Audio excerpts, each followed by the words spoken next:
Un gran saludo a los hermanos de la Iglesia de Cristo en Capitol Hill y en todas partes, y también los amigos de la Clínica Médica, que ahora es quinta vez, 5 semanas desde que anunciaron el cierre de muchas fuentes de trabajo y de las escuelas, y esto nos deja muchas veces desubicados, desorientados y algo perplejos, porque uno quisiera salir a desenvolverse, pero no se puede por el momento, y a uno hasta se frustra por la incapacidad de trabajar, de que los niños salgan a sus escuelas, y todos nos encontramos así amontonados, y a veces hasta uno se preocupa de cómo vamos a pagar de las facturas, las cuentas pendientes de los biles, por decir. Y hasta es fácil que uno se desespere. Hasta uno empieza a sacar muchas preguntas. ¿Qué me pasa que esta situación, estos desastres, por qué me pasa a mí? ¿Sería tal vez por algún error? Yo siempre imaginaba que la vida cristiana fuera un asunto de estoy alegre, alegre, muy alegre. Entonces esto nos deja bastante confusos, que uno también se pregunta, ¿estaría Dios castigándome por algún error, algún pecado que yo haya cometido? Y hasta uno también empieza a dudar de Dios. ¿Dónde está Él en medio de estas situaciones? Yo pensaba siempre que Él estuviera en control de todo. Entonces, hermanos, esto es la pregunta, porque antes de los tiempos de Jesús, en la época del Antiguo Testamento, las personas enfrentaban una situación semejante a la de nosotros hoy en día. Entonces, pero en aquel entonces, en los tiempos del profeta Joel, no fue la plaga de la coronavirus. En el caso de ellos, fue de invasión de saltamontes, de grillos, así langostas, que en sus millones tapaban hasta la luz del sol y cubrían todo el paisaje para comer de todas las siembras y las cosechas, a dejar a las personas sin nada para comer ni nada para vender. Entonces vemos, hermanos, en la época del profeta Joel, las personas en la tierra de Israel estaban pasando por gran necesidad de hambre y de pobreza. Vemos que el profeta Joel también no solo aborda el tema de su época actual de él mismo, sino también el libro de Joel contempla un evento que en el tiempo futuro que Dios está por reventar sobre el mundo. Entonces, hermanos, vamos a profundizar en esto de los profetas, porque ellos hablan de eventos de su propia época, de aquel entonces, eventos, acontecimientos históricos, pero también situaciones muy relevantes para nuestro vivir en este mundo nosotros, pero también el libro de los profetas también nos habla de cómo es Dios y cómo es la meta que Él tiene, los planes que Él tiene en mente para este mundo. Entremos, hermanos, a nuestro tema de prepárese para cosas mayores. Prepárese para cosas mayores. Es la declaración de la palabra de Dios para nosotros. Entonces, el primer punto es obvio que el pecado, el vaivén de este mundo nos estremece y nos deja muchas veces muy desubicados y desorientados. Vemos que esto sucedió aún para el mismo pueblo de Dios. Ellos sufrieron.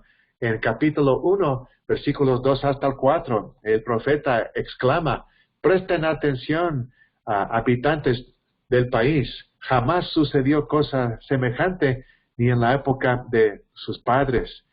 Cuénteselo a sus hijos y hasta a los hijos de los hijos. Vemos que esto es algo nuevo que está pasando en la época del profeta Joel.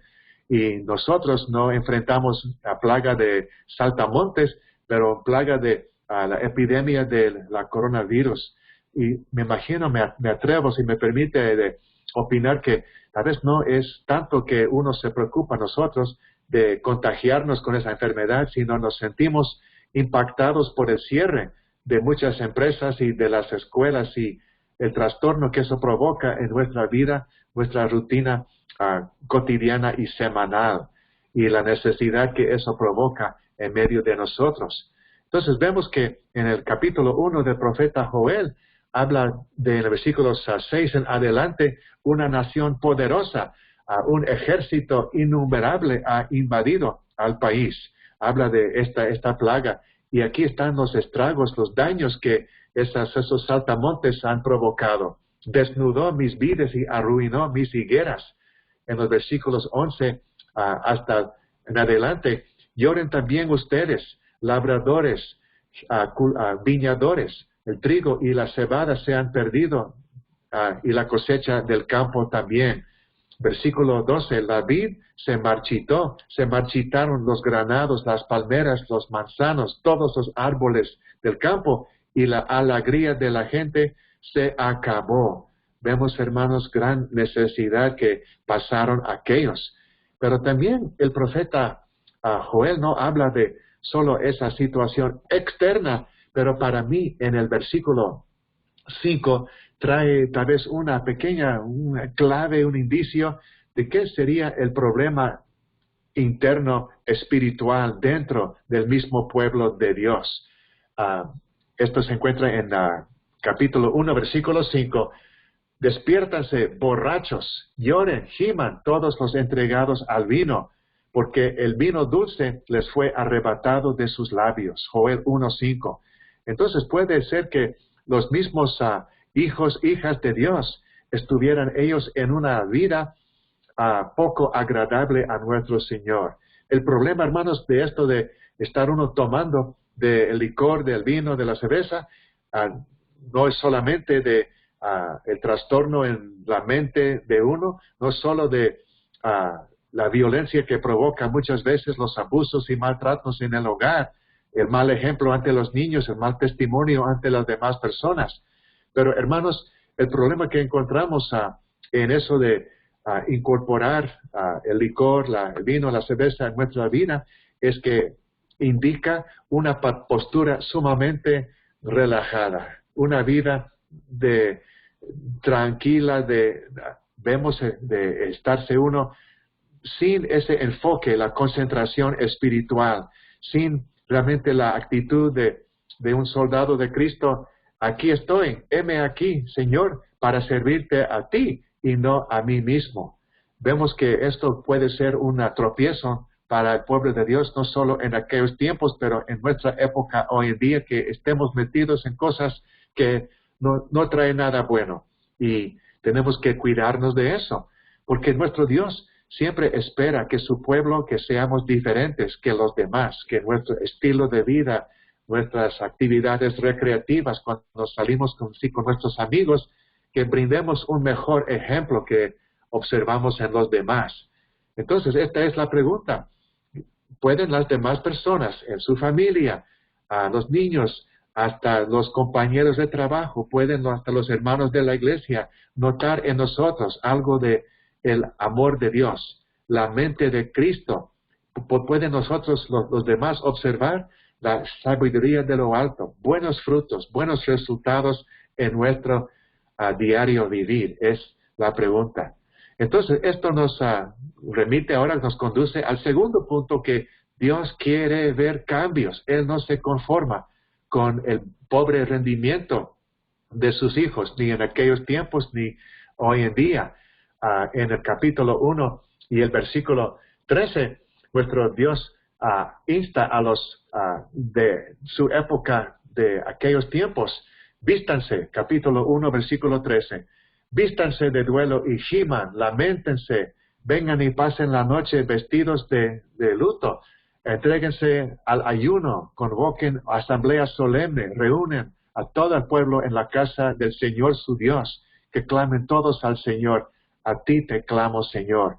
Hermanos, este es nuestro segundo punto, que Dios quiere ver cambios, quiere ver un arrepentimiento, que significa estarnos compungidos de corazón por nuestras faltas, por haberle decepcionado a nuestro Dios Padre y caído una vida muy en corto de las grandes cosas que Él espera de sus hijos, de sus hijas. Que llevemos a esos frutos, pero de cambio, de una actitud, un parecer nuevo. Y en los capítulo 2, versículos 12 y 13, encontramos algo muy, muy precioso. Ahora bien, afirma el Señor, vuélvanse a mí de todo corazón, con ayunos, lamentos y llantos. Y tal vez uno se pregunta, ¿y dónde están las buenas noticias en eso? Uno siempre pensaba, esa palabra evangelio significa en español buenas nuevas, buenas noticias. ¿Dónde están las buenas noticias de vengan a mí con ayunos, llantos y lamentos? Hermanos, esto indica que nuestro Dios Padre, Él nos está informando que nuestra situación está bajo nuestro control, dependiendo de el criterio de nuestra mente, la inclinación de nuestro corazón, que no tenemos que estarnos controlados por los malos ejemplos de los demás, un mal patrimonio tal vez de nuestros padres o abuelos de tiempo antes, que podemos optar para buscarlo a su presencia. Aquí, en el capítulo 2, versículo 13, algo muy, muy lindo del profeta Joel: rásquense el corazón y no las vestiduras. Rásquense el corazón y no las vestiduras. Es lo que Dios quiere de uno. Entonces uno se pregunta hoy en día, ¿y qué significa eso de rascarnos las vestiduras? Bueno, ustedes ya saben que en aquellos tiempos eso de rascarse las vestiduras, de reventar las prendas de vestir de uno, fue como una muestra de angustia, de tristeza, de estarse uno con gran pena. Entonces eso fue la costumbre de las personas, de tal vez hasta caer en un show, así de una fanfarría, de lucirse ante los demás. Entonces Dios está diciendo, mire, yo no quiero nada eso de un show externo, pero lo que yo quiero, dice Dios, es rásquense el corazón, es que nos sintamos compungidos por nuestros errores y falta, y que tomemos esa decisión de ya no más seguir en lo mismo. Esto es, hermanos, lo que a nuestro Padre Dios espera de uno. Estas son las buenas noticias, que tal vez no puede uno sacar los saltamontes del país. Usted ni yo ni vamos a curar al planeta de coronavirus, pero nosotros sí estamos en la capacidad de controlar el rumbo de nuestra vida. La postura, el criterio de nuestra mente es lo que sí podemos hacer, que nuestro Dios espera observar cambios en nosotros y que sí nosotros sí estamos en esa capacidad de hacerlo, de cumplirlo.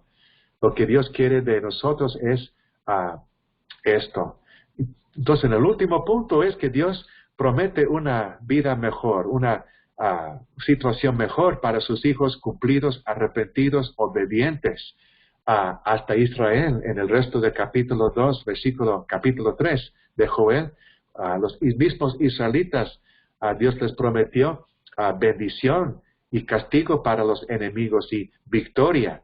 Esto es algo que los cristianos de hoy estamos observando en nuestras propias vidas, que a través de Jesucristo podemos nosotros decir, ahora Dios, soy tu hijo, tu hija. A través de Jesús pude yo arrimarme a ti, de recibir esa oferta de perdón, de recuperación, de sanidad espiritual. Vemos, hermanos, que nosotros hoy en día gozamos de mucha bendición, tanto en lo espiritual, con ese perdón por nuestras faltas ya cometidas a través de Jesucristo, desde el momento que nosotros nos unimos a Él en las aguas bautismales, en el nuevo nacimiento del agua y del Espíritu, en unirnos con Cristo. A partir de hoy, Dios, cuando uno se bautiza, uno se une con Cristo en su muerte, en su sepultura, y de que Dios nos levante para andar en vida nueva a nosotros, tanto como lo hizo para con Jesús. Esto es la promesa de bendición que nos transforma no solo nuestra relación con nuestro Dios Padre, pero hasta en el matrimonio, hasta en la familia, ese acercamiento y unión y confianza, comprensión que ahora gozamos como familia, pero también en la familia de Dios, en la iglesia, de corregir las deficiencias, las cositas que observamos, y de unirnos más, con más eficacia, para llevar la salvación de Dios a las demás personas. Entonces, hermanos, yo quisiera concluir con esto de leerlos un testimonio de un miembro de la iglesia quien se presentó una persona que yo desconozco y quiero compartir con ustedes porque esta persona realmente está demostrando todo de lo que estamos hablando hoy en día, de que Dios está muy pendiente de nuestras vidas y Él nos llama, nos insta al volvernos a Él y nos puede bendecir por nuestra fe obediente ahora. Esta persona dice, ore por mí y mi familia, ore por nuestra sanidad y recuperación y protección y guía. Hermanos, he pecado sobremanera durante toda mi vida y he caído, me he deslizado de Dios varias veces. Me siento tan avergonzada de mis pecados. Me he arrepentido de todo corazón y por el año recién pasado he llevado una vida sobria y limpia de mis pecados tan horribles del tiempo pasado. Pero todavía a veces me siento tan infundida con culpa, con vergüenza y miedo. Ore que Dios me perdone y que me lave por completo para que yo le pueda seguir y honrarlo en todo lo que yo realice. Vemos, hermanos, esta persona no es una alma infeliz, pero mire la fortaleza, la decisión aquí. Siga orando que Él me aumente mi confianza y fe en Él y que yo sea capaz de perdonarme a mí mismo, mí misma, como Él me ha perdonado a mí primero. Ore que yo conozca la voluntad de Dios para mí y que yo tenga el valor y la fortaleza de seguirlo solo a Él. Gracias, hermanos, por sus oraciones. Vemos, hermanos, lo lindo que Dios nos invita no solo a arrimarnos a Él, sino a arrimarnos a su familia, la iglesia, donde encontramos el apoyo que tanto necesitamos. Y en algún futuro, cuando ya estemos un poco más estables nosotros, ahora podamos nosotros auxiliar, ayudar a otro nuevo hermanito, nueva hermana. Entonces, tal vez usted se pregunta, ¿y cómo es que esto se va a realizar? Que Dios me va a transformar, que Dios me va a sanar del pecado, de las cosas que tantas veces me han tropezado a lo largo de los muchos años. Y la respuesta está en un versículo muy famoso del profeta Joel, en el capítulo 2, y encontramos en el versículo 25, yo les compensaré a ustedes por los años que se comieron las langostas. Yo se lo voy a compensar por todo lo que ustedes han perdido, hermanos. Es la gran promesa de Dios. ¿Cuántas veces quisiéramos hacerlo, pero no fuimos capaces de cumplir con la voluntad de Dios?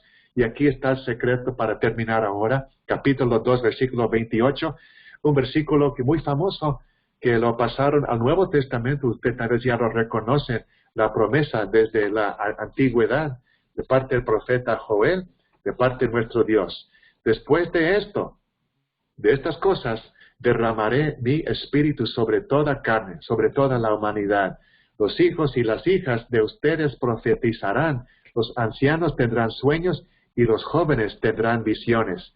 Esta es la visión de Dios, su plan por este mundo, de que vendrá el día del Señor, día de castigo, de reprensión a los desobedientes, los perezosos, pero día de bendición, día de salvación para todos aquellos que tuvieron ese despertar espiritual.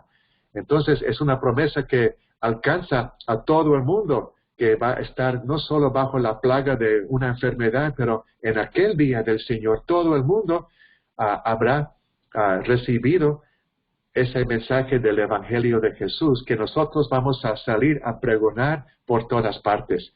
Hermanos, es algo muy lindo reconocer que nuestro diario vivir, nuestra fe, tiene gran impacto, no solo en nuestra familia y en nuestro círculo de amistades, pero nuestra obra mancomunada en la iglesia va a traer bendición a muchos antes de aquel gran día del Señor. No vamos a desperdiciar esta hermosa oportunidad para prepararnos para aquel entonces y reclamar las promesas de Dios para sus hijos hoy en día. Hermanos, preparémonos para mayores cosas por delante. Amén.